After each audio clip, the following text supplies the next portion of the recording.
The chaos of God Valley reaches its final stage. Xebec, once the man who dreamed of ruling the world, now stands broken, crying under Emu's curse. Roger and Garp face him for one last time, not as enemies, but as men who must put an end to a legend. Let's dive into One Piece chapter 1165, the final battle of God Valley. The chapter opens right where the last one ended. The battle between Emu's Domi Reversi form of Rox versus Garp and Roger continues. Rox keeps crying as he fights, and through the voice of all things he's pleading, "Please kill me!" Hearing this, Garp turns to Roger and says, "Roger, are you hearing what I'm hearing?"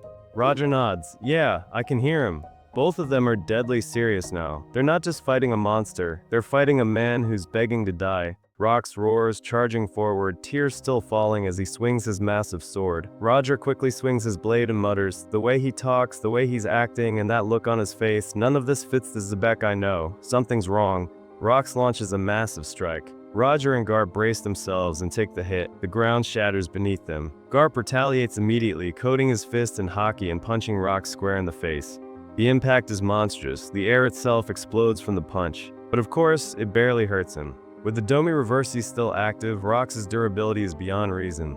Roger lunges in, his sword infused with Supreme King Haki clashing against Rox's blade. Lightning-like energy erupts as their Haki collides. Rox swings back with another Haki-coated strike, and the impact sends both Roger and Garp crashing into the mountains. Bones shatter, dust clouds rise. The sheer force of this fight is unreal. Three men with the D initial, all unleashing their supreme Haki together. The collision of their Haki tears the sky apart. The heavens literally split in two, and the Marines watching from afar are horrified. The sky's splitting! Everyone, evacuate! In One Piece, whenever legends clash, Oda never misses the chance to show the sky split, and this time, it's even more epic.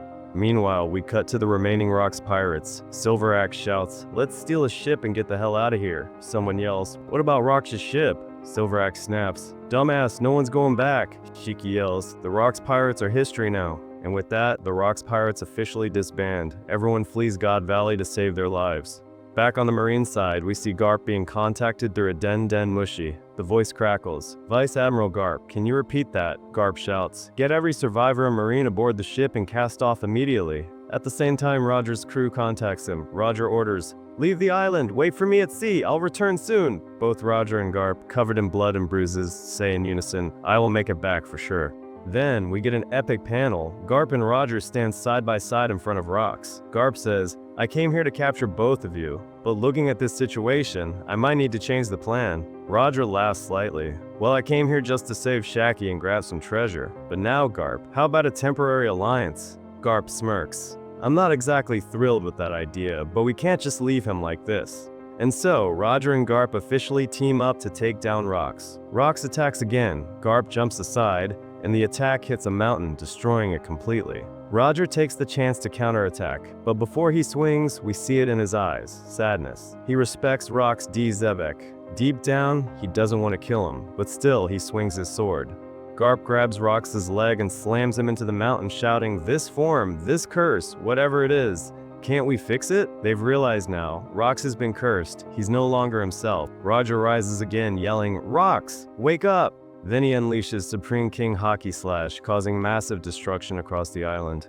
On the other side, we see Rayleigh ordering everyone to hurry with the escape. Roger won't stop fighting until everyone's safe. Gavin is surprised to find Gloriosa tagging along. She winks and says, "Nice ship. You don't mind if I tag along, right?" We then cut to Big Mom and Kaido in another part of God Valley. Big Mom says, "Kaido, remember? You owe me a debt. One day you'll have to pay me back." Kaido laughs. "Don't be stupid, Linlin. You lost fair and square. And now, watch. I'll build my own crew where brutality is the only law." Big Mom shouts, "You've grown bold since getting your fruit, but remember, you'll never surpass me." As she turns to leave, she smirks. "Someday, I'll return and you'll pay me back in full." Kaido smirks right back. "When that day comes, I'll crush you myself." A perfect setup for their future rivalry. Meanwhile, on another side of the island, we see Whitebeard meeting a man named Polo Graham, captain of the Polo Pirates, and the father of Marco. Polo says, "You're the one who broke that mountain, right? Looks like your crew's falling apart."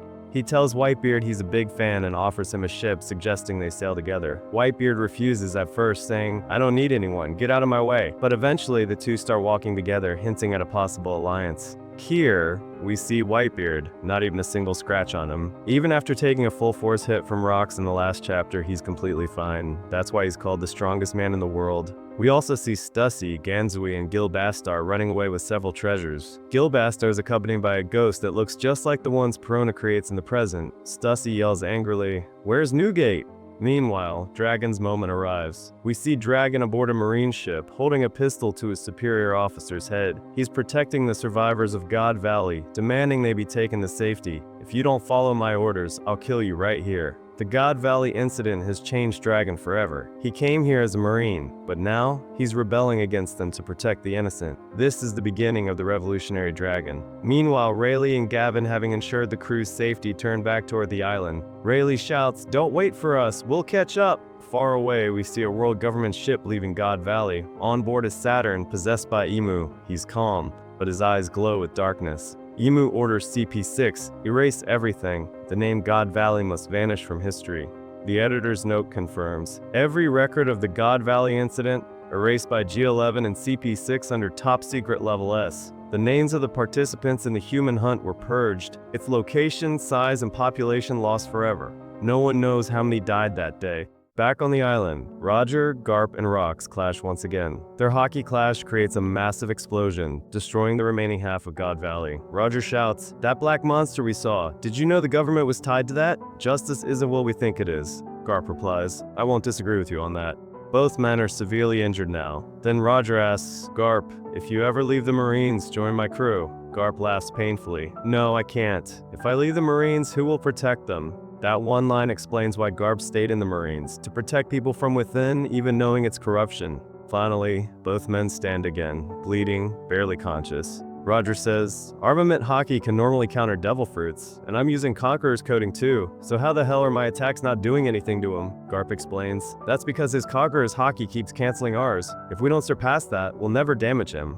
Roger nods. "Then let's end this. Next attack, we combine everything, all our Haki, in one final strike." He warns, "If this fails, we die right here." Garp grins. "Then let's go down fighting." Meanwhile, Rox continues crying as he fights, his last shred of humanity still visible. Garp mutters softly, "Rox, I don't know what words could comfort you, but I can feel your frustration." Even as a Marine, Garp respects him deeply. Roger covers his face. He's crying too. He knows this attack will end their legendary rival forever. Garp shouts, "Don't cry, Roger. This isn't the time." Roger wipes his tears and grips his sword tightly. Garp readies his fists. Rox roars, tears streaming down his face, and then it happens. Both unleash their ultimate attacks. Roger uses Kagutsuchi's Ace, named after his son. Garp uses Infinitum Explosion, a hockey barrage like Luffy's Gomu Gomu no Gatling. The combined strike lands, a massive shockwave erupts. Rox's black energy fades, his wings disintegrate, his body collapses. He finally falls. The narrator explains, "The world government did everything in its power to bury the God Valley incident. Rox D. Xebec's death disbanded the Rox pirates and shook the world. The Rox legacy continued to influence the entire era. Whitebeard, Big Mom, and Kaido would go on to become Yonko. Even Whitebeard's future words, 'One Piece is real,' echo from this legacy." The editor's final note reads, "A legendary incident uncovered. Next week, a break. But maybe, just maybe, Rox will leave one final message for Roger before he dies, something that sets Roger on his great journey, because if anyone knew the truth of the world, it was Rox D. Xebec." And just like that, the battle that shook the heavens finally comes to an end. The sky split, legends fell, and a new era was born. Rox D. Xebec, the man who defied the gods, met his end at the hands of two men who understood him best, not as heroes, not as enemies, but as rivals bound by the will of D. Roger and Garp stood together that day, not for treasure, not for glory, but to end the nightmare of God Valley. And from the ashes of this tragedy, the world we know today began to take shape.